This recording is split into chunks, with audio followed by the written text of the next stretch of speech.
might be transpiring in the Shaman Dogman's area. You can watch it later. So, all of the ground spores indicating that he has either passed or moved on. I'm thinking more and more he has passed, and it was probably prematurely, passed unexpectedly without a replacement. That being said, I think that there has been kind of a competition or a set of groups coming in to choose a replacement, potentially a member of his own family or a cousin family. That being said, uh, one of the markers that has remained is the little round blue stone, which I've only seen the last few years, so it might be a direct descendant of his that is rather young. Now, if the individual is about 4 or 5 years of age, there is a potential he will be allowed, or she will be allowed to do their turnout in that area and, the joining areas coming in and out, going out, in order to gain the same knowledge and understanding. Which would mean potentially an individual is being chosen from inside his family to be his shamanistic replacement, which is quite common, even in the event of unexpected death. When my native grandmother passed prematurely before my training was finished, my mother took on the responsibility of finishing my training and conducting my turnout. So a similar thing could be happening here. Maybe there was no teacher left. Maybe his learnings were not complete. So maybe they are being tutored in some way. So that is a potential. And the fact that Dogman's tools have been left behind really suggests to me that he's passed on and potentially without a direct descendant to conduct the same particular religious ceremonies. So it might be a chance. Hey, hey, Samsu, Din. Thank you. Hi, Calvin. So yeah, I just wanted to try to say a few words about what might be going on in the Shaman Dogman's area. And I'm a little sick. I've had a cold all week. Hey, happy birthday, Calvin. It's a good time of year to be born. So potentially the Dogman shaman hadn't fully trained a family member to replace him. It's looking more and more like that's a possibility because of the one little family marker that's still there and the fact that his Dogman shaman's marker stone was pushed off to the side. It was kind of an indication of this is something for later. It's not uncommon for things to be left in place unless there's some other kind of dynamic happening. His tools are probably going to remain there. They probably won't be moved. I'm not so sure about the little cedar starter piece because it's been chipped and it hadn't been chipped previously in years past. It was a complete oval. But the little chip off of the end of the cedar bark starter piece might be an indication of a replacement taking up those duties. It's kind of like a promise when you break a tool, depending. If it's for ceremony purposes, it can be a promise. If it's, I'm going to follow my father's footsteps, I'm going to learn this way, you'll break a piece as a promise. That way you carry a piece of that tool with you into the future. And that's what you start your practice on. And I also think that he probably has been being helped by either cousin families or close relatives. I don't think there was so much of a pushing. The more I look at the area, it suggests they were very guarded about something. So the dogman may have passed in that area. which would mean, they would have stayed by his side until he passed, and then they would take him home to bury him. Normally, they would bury where the individual dies, but being that that is such a public area, they might move him just to preserve, his body, because they do that. So the more I look at it, it seems like there's a tutor maybe in the area. I'm going to have to continue to watch the area to determine what's transpiring, because it will probably still have some good evidence. It will still yield uh, whatever's going on there currently. It just won't be about the fire ceremony. I'll have to post old pictures off my computer. But it will give us a chance to see how a replacement's chosen and whether or not they do their turnout in that area, and what kind of tutelage happens. There should be probably more kana and probably a bunch more markers showing up in some other different kinds of evidence, maybe more structures. I'm not sure. I don't know what their ceremonies entail, because I'm kind of learning myself still. That was my grandmother's wish, was that I would to go out and observe these people firsthand and try to understand them from what she taught me and the lore that we still remembered. So more and more, it looks like they live very indigenously. They still act very tribally. They still live very much like Native Americans did a couple hundred years ago. Hey, aloha. So who all's here tonight? Oh, you're from Indonesia. Wow, good to have you here. You've got plenty of stories of your own interesting people. Your cryptids, especially in the jungles. There are lots of stories about unusual things. Hey, Great Britain. How do you do, Jimmy? So, when I say they live like indigenous people, it's they live very rudimentarily. They live off the earth just like we did. They forage for their goods, what they eat and what they trade. Uh, and their religion is also very earth-centered, it seems. An understanding of edible foods, herbs for healing, uh, basic survival stuff. All the same things Native Americans utilize to live, knowing which plant to eat and which one's good to medicine with and which ones to avoid. It is concerning, though. Well, maybe not concerning. There is the potential, if it's a turnout and a vision quest that the individual is going through in order to determine if they're a suitable candidate as a shaman's replacement, then potentially the Amanita muscaria little pieces were part of a vision quest for the individual, which means there would have been elders present to guide the individual on their vision quest. And that would be an essential part of choosing a replacement shaman. The individual has to be either born to the position, like myself, or be chosen later as a young adult because they are a suitable candidate. They are aware enough of their surroundings, or they're aware of the dream world, and being able to spiritually guide and protect their family group and their tribe, their clan, is essential for a shaman person to be able to do. And that can involve things like psychic battles. So a suitable individual for a shaman has to be suitable. They have to be able to match the mark, so to speak. So I think that this particular Dogman family definitely lives very indigenously and practices a lot of the same kinds of tribal things that we potentially did as natives in the past. And I think that their religions are probably far more ancient in the way that they practice them. I've seen some unusual things over the years. When I was in Washington, there was a group of, I think they were Guanche, because I got to see a couple of them at night.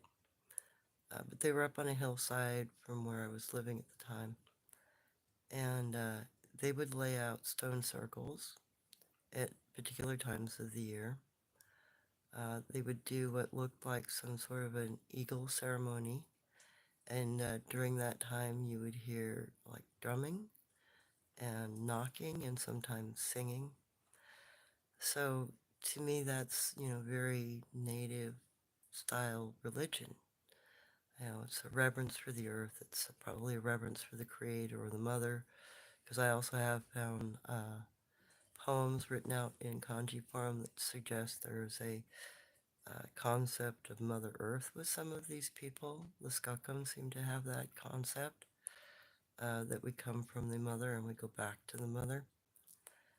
And they do have the concept of creator. And obviously the Dogmen have some sort of connection with fire ceremonies, but that's also common in, Hawaiian Islands. The natives there have stories of dog people that are also where they learned their fire ceremonies from. So, it's potentially very ancient religions. This also, if we can ever have a chance to interact with them and get to know them, will give us a great insight as to what native cultures may have been like previously. Because these, if they are uncontacted tribal people, like I suspect, then they've been able to preserve their history, their lore, their religion, and everything. Through all of the strife that we've gone through, they managed to avoid that.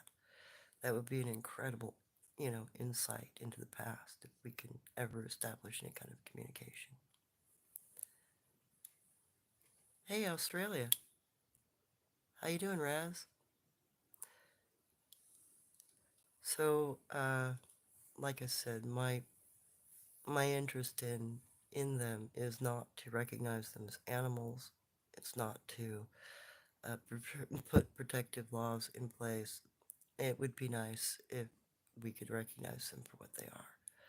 And with all of the social structures that they have, the fact that they utilize law, and that they, trade with each other, speak with each other, communicate with us, it's kind of obvious, they have to be some sort of primordial people.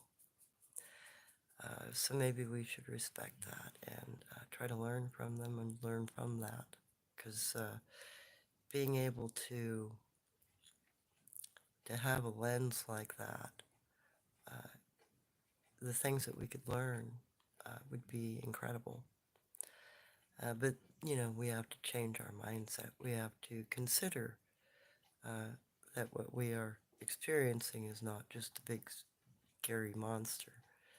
Uh, and that's something that is going to come with time.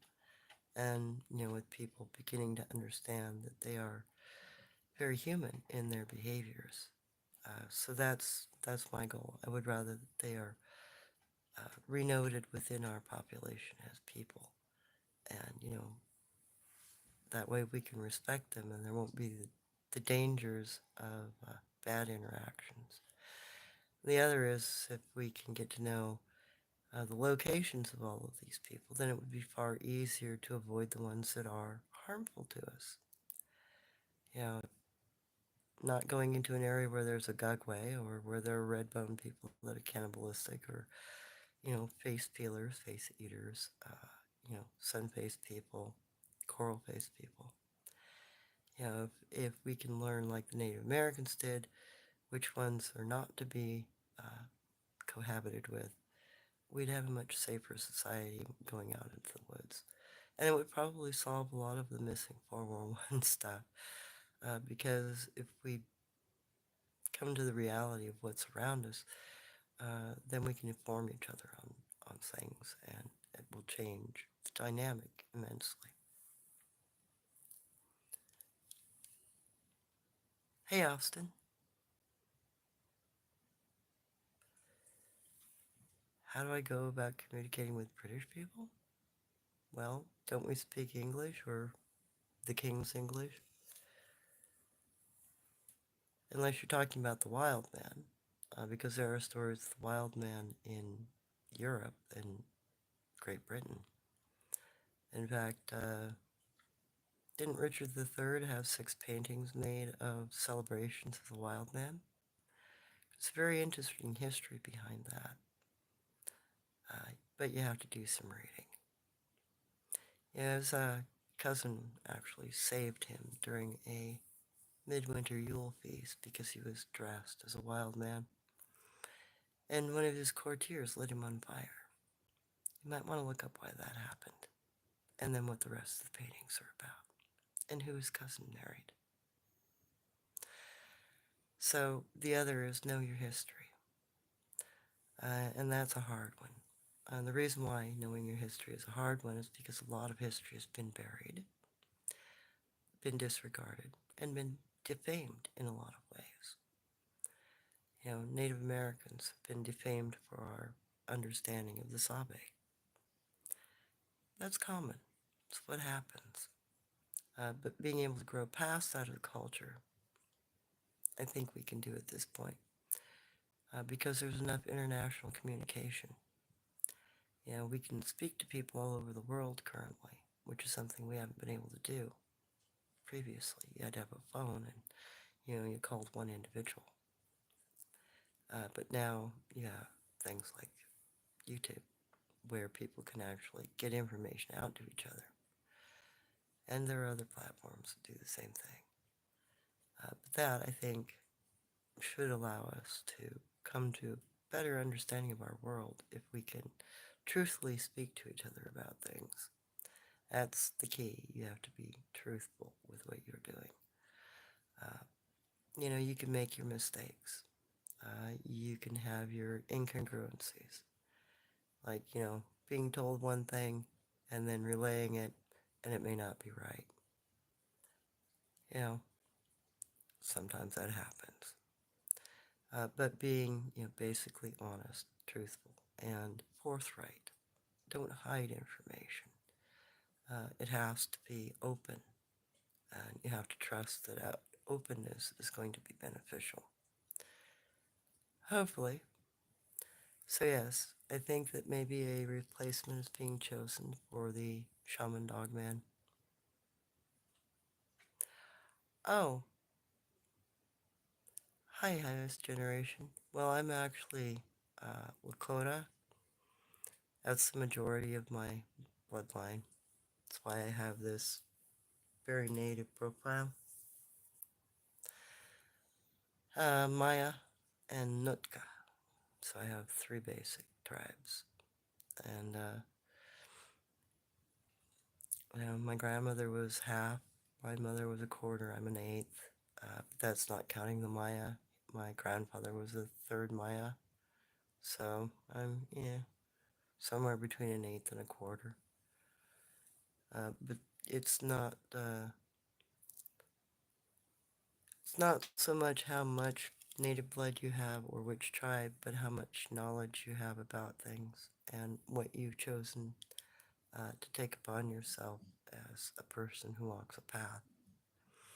And that's kind of a native way. Some paths are chosen for you, and some you have to walk yourself, or you get both. A path is chosen for you, and you walk it the best way you can. So yes, I do think that they are in the process of training. Thank you. Yes, I know it is an interesting mix. My Lakota grandmother married a Nootka man, and then my native grandmother, she married a part Mayan man. So, that's all between like the mid 1800s and early 1900s when all those marriages occurred. And we kind of walked into the pioneer societies. Uh, the Lakota woman chose a Nootka man because they looked more European. And in those days, you could move around as a native without too much trouble. If you had a Caucasian-looking husband, it was okay for them to have a native wife, but you couldn't be a native man and have a Caucasian wife. The same old sort of So there was always that. And then, by the 20s, 30s, it was a little more acceptable for people to intermarry. That's why my grandmother married the Mayan man, because it was more socially acceptable, finally, again, which is ridiculous, but it is what it is. And, culture is what it is. It's just a matter of what you do with your own concept on things. Do you choose to play the hate game, or do you choose to open your mind and learn something new? So, yes, I do think that they are in the process of choosing a potential replacement, and that there was potentially maybe some sort of shamanic vision quest happening, and that there might be a current turnout going on, meaning that the individual is learning the basic skills necessary to take on the role of being a shaman. And I'll be keeping you updated on that area as things transpire. Hopefully, some interesting evidence will pop up there. If they move on, or if that becomes a null point, I will also just let you know, hey, they're not doing anything there. But it definitely looks like there was an unexpected passing, and that there's now another replacement coming in.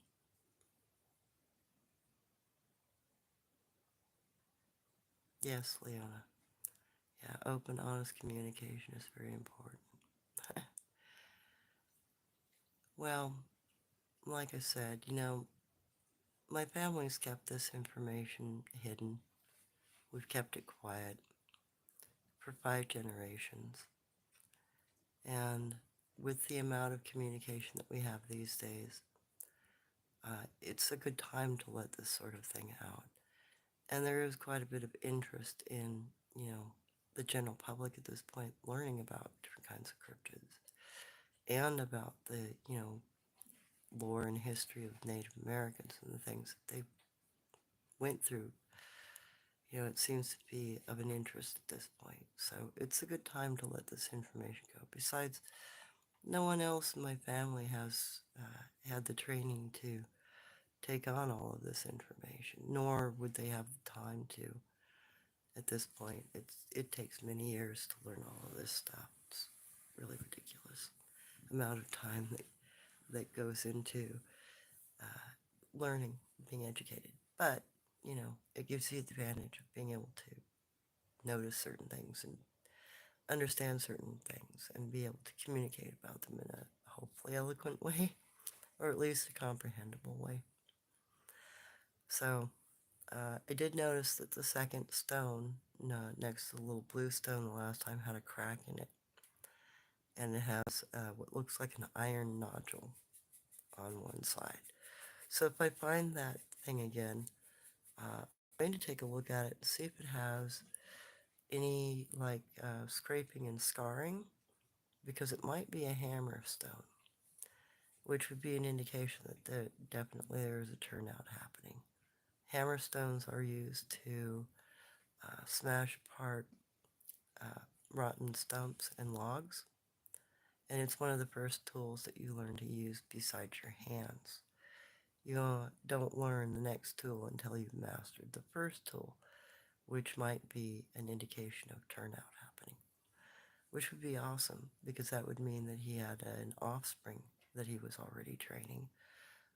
But, he passed prematurely, so the family's taking up the completion of that training.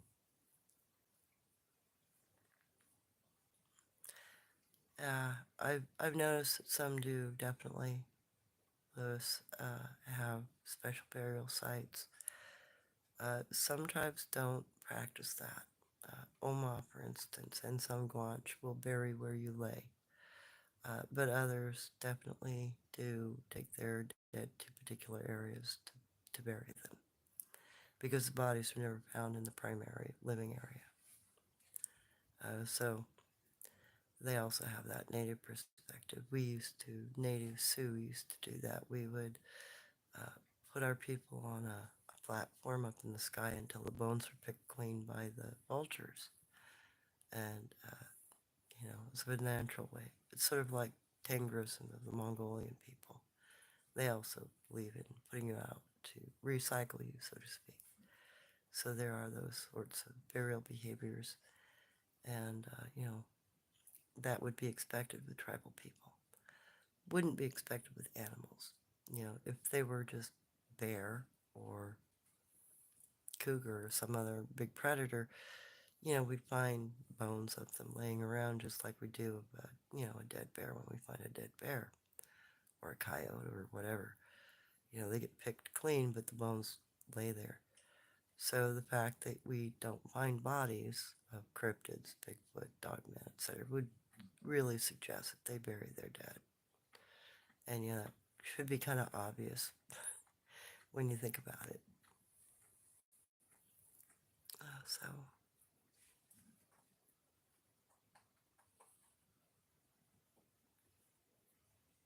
well, I don't know, 17. Do you?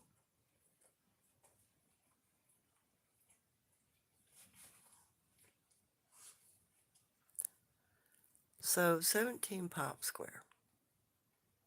Are you here for an education? Or are you just bored?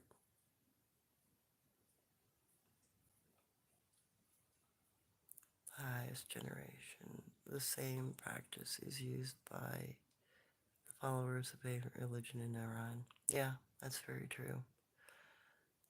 Okay, well, just bored is fine.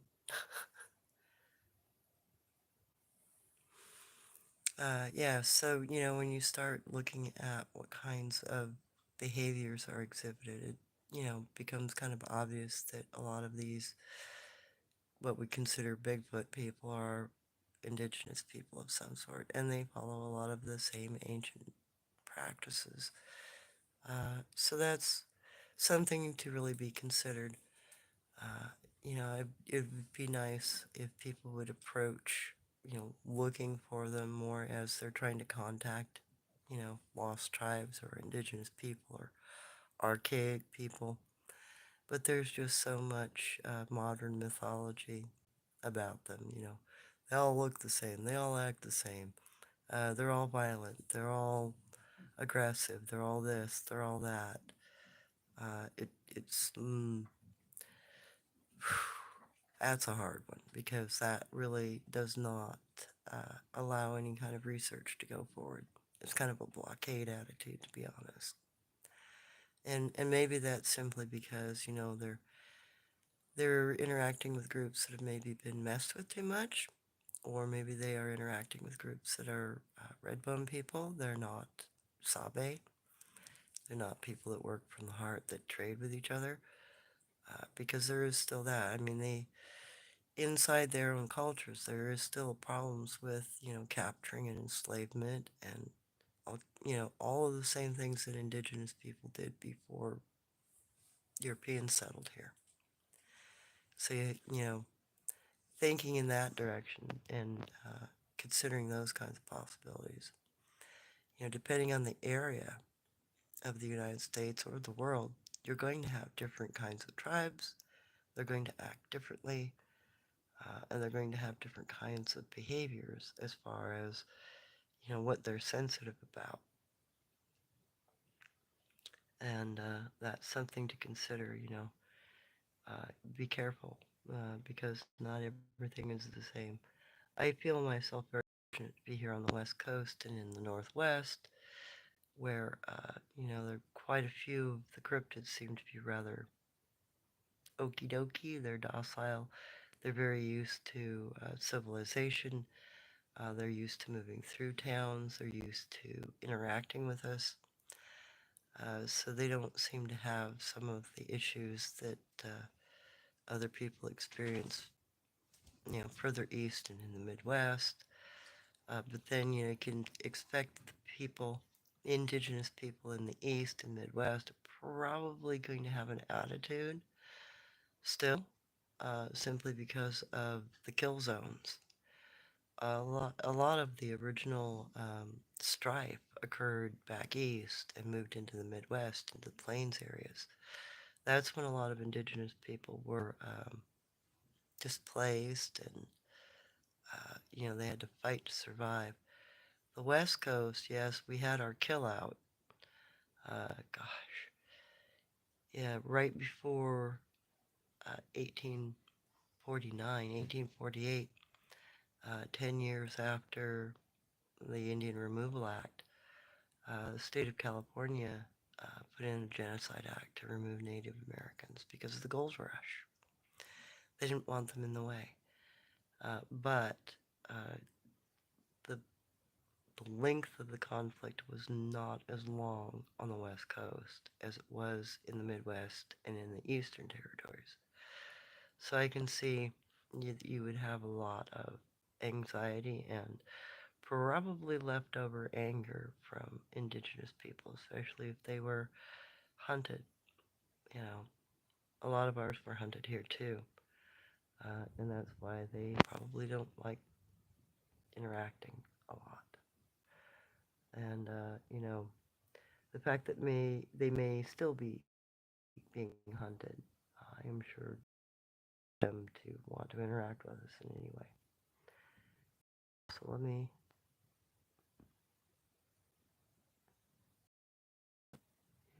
you sacred Jody. Uh, what do you know about the little people? I know that the native, well, my tribal stories about them was that the little people were cannibals. They'd eat you. Then they would attack you in mass, kind of like the Gulliver Travelers sort of thing. They'd come at you from all sides and they'd take you down as a big creature. But then, other tribes, their medicine people are taught by little people. So, again, it depends on what kind of little people you're talking about. There might be several different kinds of tribes. I know that there were little people all over Europe and in Great Britain, and there are little people in the Middle East, and they all culturally act different. So, you're going to have to look into your local myths as to which little people are in the area. We have a little people in this area, but they don't look human. They look more like unusual raccoons that live in the ground. So, it what we're talking about. And that's the other issue, the overgeneralization. You think little people, you don't think picked. You think particular tribal name, but what does that mean? So look into your lores. And the reason why I say that is because those lores actually have base in something, and it's probably true to that area. It's definitely true with what I've learned. I know that a Guanche, a Gugwe, an Oma, a Skaakum, and a Yeren are all different creatures, as are Ishka and Dogman, Chilko, that sort of thing. And I know that they behave slightly differently, and I know which ones I can trust. All of those I can trust, except the Gugwe, because, they still practice enslavement and eating of humans and each other. So, don't look at a term. You have to get specific. You have to look at the local lore, at the native lore, and it doesn't matter what country you're in. It's always the indigenous lore that's going to tell you the truth about what's there, not the modern concepts of fairy tales. That was sort of a watering down of the understanding. Is when we take lore and we turn it into myth, we destroy it. And, we can't have that happen because there's just too much out there that suggests we're living next to a bunch of things that we know nothing about.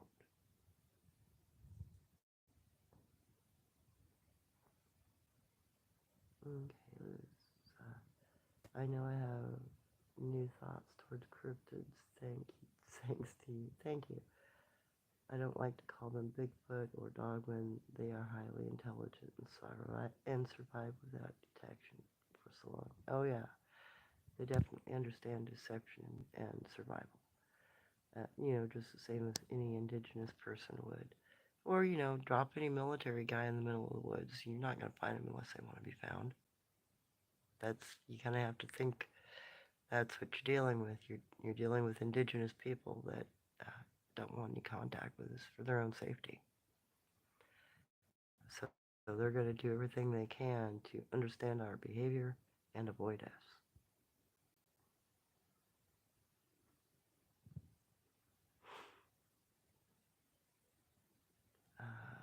The highest generation. I came across this channel randomly, so excuse my ignorance. But you are saying that Bigfoot is real and that. Well, yeah, they're indigenous people, highest generation. You see, they were once recognized by the United States government as indigenous tribal individuals. Uh, but thanks to President Jackson and his bill and a few other things that have been thrown away, like the original roll call of tribes. By the way, you can find, I believe it's on the Iroquois tribal site, the original roll call of tribes, and you will find at least the Oma, Skookum, and a few others mentioned in the tribal rolls still, because the Iroquois still have and maintain the original roll call of tribes. So yes, they're very real. The government has been throwing that information away for over 200 years. So uh, go look up some information. Yes, we are taught about them. And it doesn't matter if you're a shaman or a healer or if you're just a tribal person. We're all taught. We're all taught that they're real. We're all taught which ones are in our area. We're taught what to do around them, what not to do around them, how to act around them, how to be safe around them, how to avoid the ones that are not safe to be around, how to seek help from the ones that are. This is something that's been going on within our cultures forever. It's just the settlers don't pay any attention to it. And consequently, Americans haven't been educated about this sort of lore and knowledge and understanding. So it kind of leaves you guys on the outside, which is not a good place to be. That when you do finally encounter one, if you ever do, that's going to lead to a very scary event in your life, for one. And it's going to be something that's going to be traumatic because you have no idea what you're looking at. And you have no idea how it acts. Oh, thank you, Liz. Yep, they're very real. Ireland's little people, leprechauns, still exist. I've heard that from more than one person who's traveled to Ireland, believe it or not. And I believe it. I think that a lot of what we regard as folkloric creatures have actually survived, governmental attempts to erase them. Because I think that's really potentially what's been going on for generations around the world. It's just governments, not wanting to recognize certain indigenous people because it's too complicated. They have to, you know, say why. Why were they prejudiced? Because that's basically what it boils down to. It's just prejudice. Okay, Allie wishes red. Oh, well, okay, do you think the shaman in these groups can sense when human is spiritually inclined or on a certain path? Oh, yes. Yes, I definitely believe they are just as powerful as any other individual. And it's quite known that, some people can just walk up to you and say, hey, yada, yada, yada is going on in your life, and it's accurate. And I think that their shamans are no less talented than any of our shamans. So yes, that would be a possibility.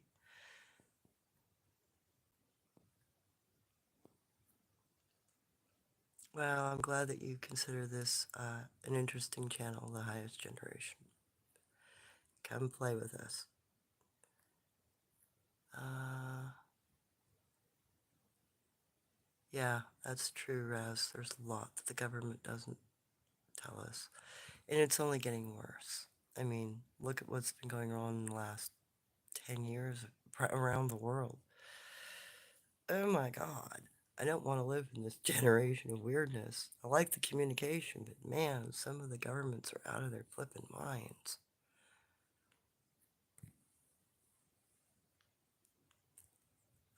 Allie was shred. I should say our type of human, as they are also a type of human. Yeah, that's very true. We're just the hairless version, I think. And, yeah, it's something to consider. Anyway, okay. Uh, Bounty, hunting bear. I don't know native flora. I don't know how interactions with the few have gone. I think a lot has to do with who you are as a person, what's in your heart and head. Yes, that does have a bearing, and you're very true on that. And I've noticed that myself. Because I go out in the woods sometimes and I track them in deeper woods. I end up, running across campsites of people I don't want to run across because they're addicts.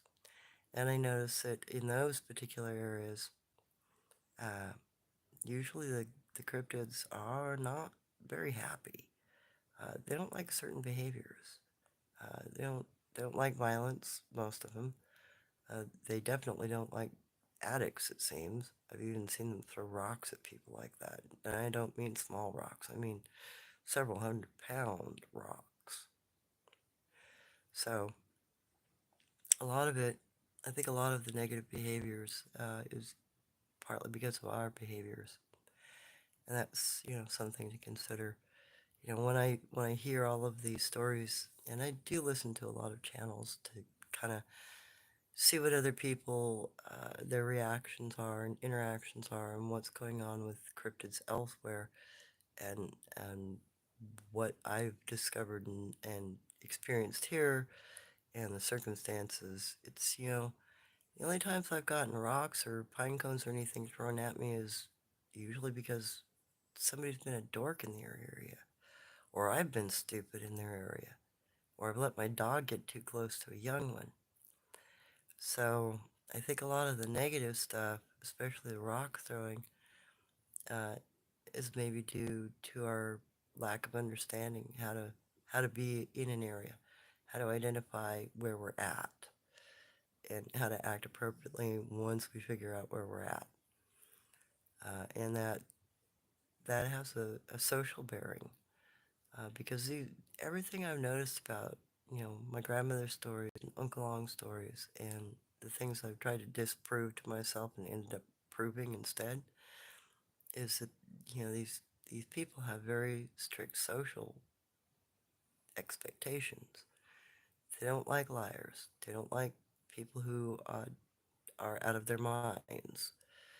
If you're yelling at trees, they're going to start throwing shit at you or they're going to chase you out of the area.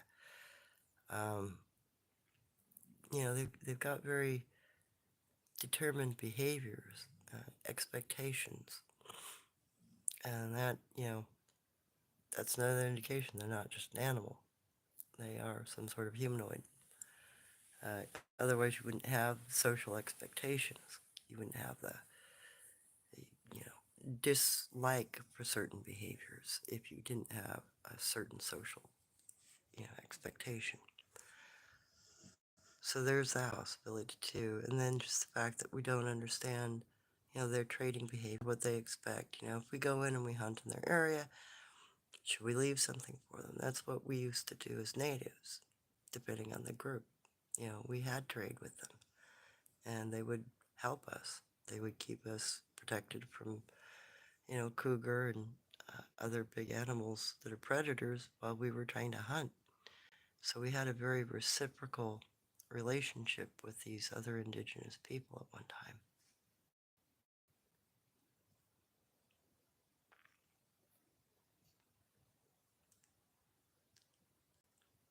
Yeah, I'm glad I'm speaking about it too, bounty hunting bear, because a lot of natives are still very clammed up about what we know about cryptids. They typically don't want the heat for it. They don't want to be called crazy or stupid or out of their heads or historically idiotic. They got enough to deal with. And yeah, I've taken it. You know, I've, God, I've been discriminated against a lot because of what I've said. But that's okay. I feel that it's necessary because it's ridiculous to repeat the same behavior and expect a different kind of answer. And that's what most researchers do. They repeat the same behavior and somehow expect a step forward. And it just doesn't happen. So, there has to be a change. There has to be a break in the attitude and an understanding of what they're interacting with. That would help things go forward much better.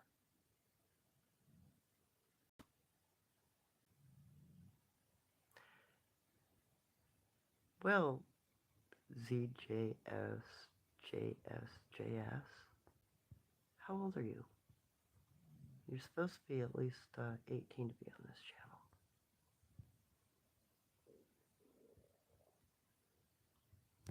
Are you sure? 3 occasions, woods, our dog chased something low to the ground. We could not see it. No footprints in the snow. Chase ended at old tree. Dogs circled, looking up. What could that invisible being be? Well, if if it were a cryptid, it could be a number of different types of cryptids because, well, some of them actually practice to do those sorts of things. But then there are also the potential of tree spirits because there's some native lore about tree spirits and the fact that some trees are inhabited by entities. So it's also that possibility.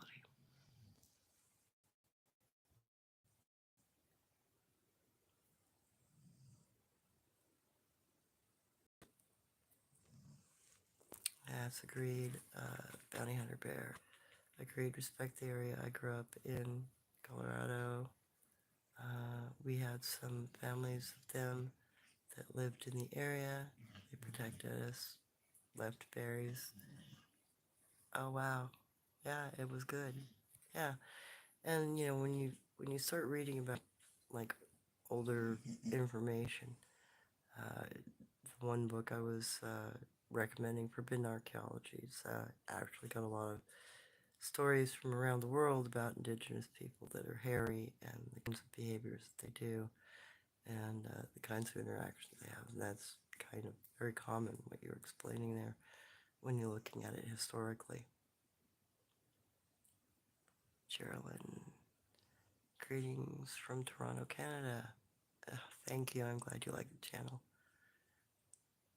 Living experience with everything, our voice in yours. Good.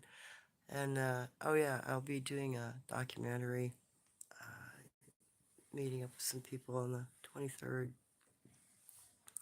As soon as that is up, I will let you guys know. And,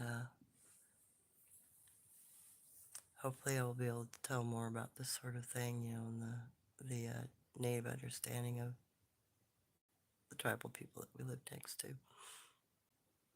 Okay, Lewis, missing 411, I understand now why the cluster areas are the carnivorous cryptid areas.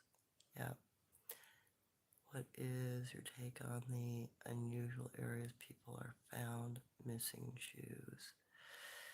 Well, missing shoes, that's the funny thing. If you're going through hypothermia, uh, and I've been through hypothermia a couple of times in my life, and through dang near freezing my toes off once when I was a kid, you feel warm before it gets really dangerous.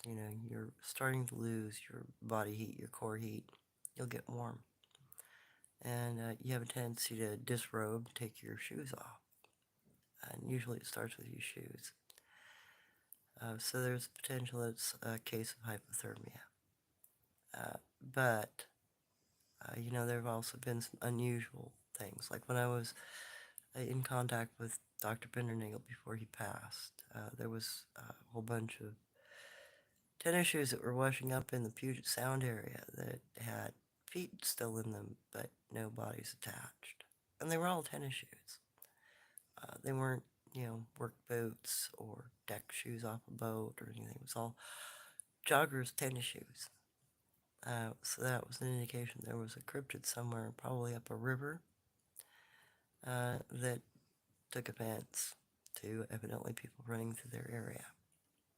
Why, I don't know.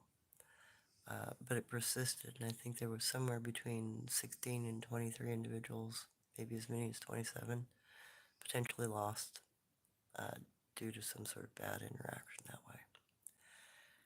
So being able to actually, you know, look at evidence, not have evidence be considered mythology, would help us pinpoint more where dangerous cryptids are and, areas we should probably just stay away from. And don't cause an interaction to be so negative that something gets so angry they're going to rip your feet off or your head. Because, they can be just as probably stressed out and panicky as we can if they're human at all, especially if, they have an individual, a potential family member killed in front of them. What would you do if some hunter shot your wife, for instance, while you were out hunting or foraging? What if you're, what if you lost a child due to somebody shooting them? What would a mother do? You know, would they stand there? If they were an animal, they wouldn't have a reaction. They'd run away. But if they come after you because you shot one of them, it's a very human reaction to an action. And it's, eminent justice in their minds, most likely.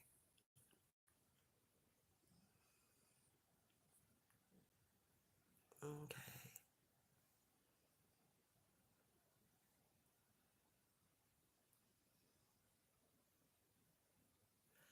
Hey, MKC91, how old are you?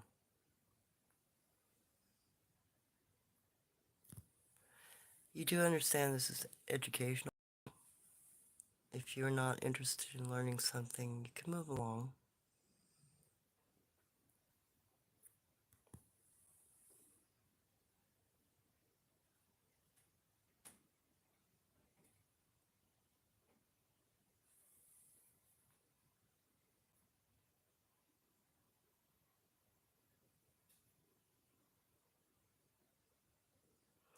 Yes, Leon, I'll let you know when that's definitely going on. Still working on the conference stuff.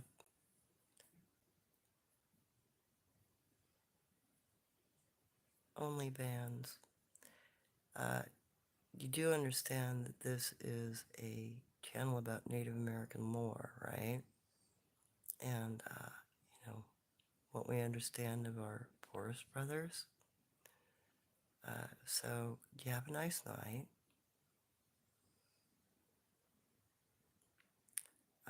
Bounty Hunter Bear. I think they take the shoes off to look at the feet. Shoes are fake. Not talking about the feet left in the shoes. Oh, yeah, that's a possibility, but some cryptids actually wear shoes, so again, I don't quite follow on that one. But like I said, when you have hypothermia, you do have a tendency to take your shoes and clothes off. So anyway, I've been at this for about an hour. I just want to let you know, I do believe that the Shaman Dogman's having a replacement chosen and potentially that individual's going through their turnout and beginning their training. And I'll keep you updated on what's going on in that area as things change. And other than that, I'll see you probably tomorrow for a live and a little more explanation of what it means to be a shaman and how the process goes, and you know what potentially that will mean also for the Shaman Dogman's replacement. Uh, what they do is probably very similar to what other indigenous tribal people have done in the past. So, maybe we can learn something together on that.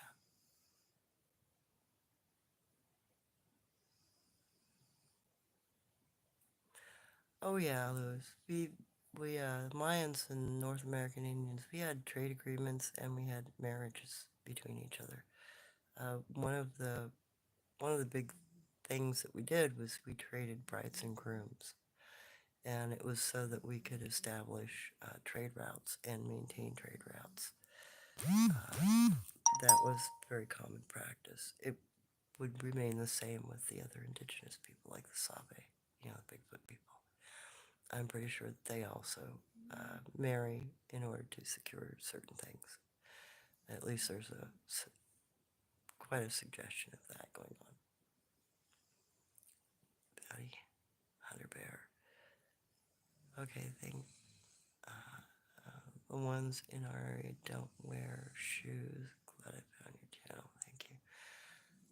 Oh, okay. Well, then they might just be being curious. I do know that some of the areas I've gone into, like in coastal regions where there are Bigfoot and Sabe, they have a tendency to try to piece together clothing and make it look like it's laid out the same way you would wear it. So there'll be, a shirt laid out, pants laid out, and shoes, socks, or hat, all in place to kind of mimic. I think some of them don't understand the concept of clothing because they wear a fur coat. Consequently, they don't typically have to wear anything. Some of the ones here do wear shoes, grass sandals. You should gotta wear grass sandals. And some of the Oma will make shoes. And there are some tribes back east that use loincloths and shoes. And some tribes up north also utilize some rudimentary clothing and jewelry. So those are things to be considered. They're not probably going to need a lot of clothing, but depending on their customs or depending on if they have tender feet, then yeah, they will, adjust accordingly. And they are smart enough to make things like that, so don't assume that they're just a dumb animal, because they use tools too much for that. Alrighty guys, well, I'm going to head off to bed. It's been a long week, and oh my gosh, I will keep you updated as things go on. Yep, good morning everyone, and thank you for joining me on such a short note. I do have my post box up and my email up in my about section, so if you feel like dropping me a line or dropping me anything in the snail mail, feel free to. And more later. You guys take care. Have a good night.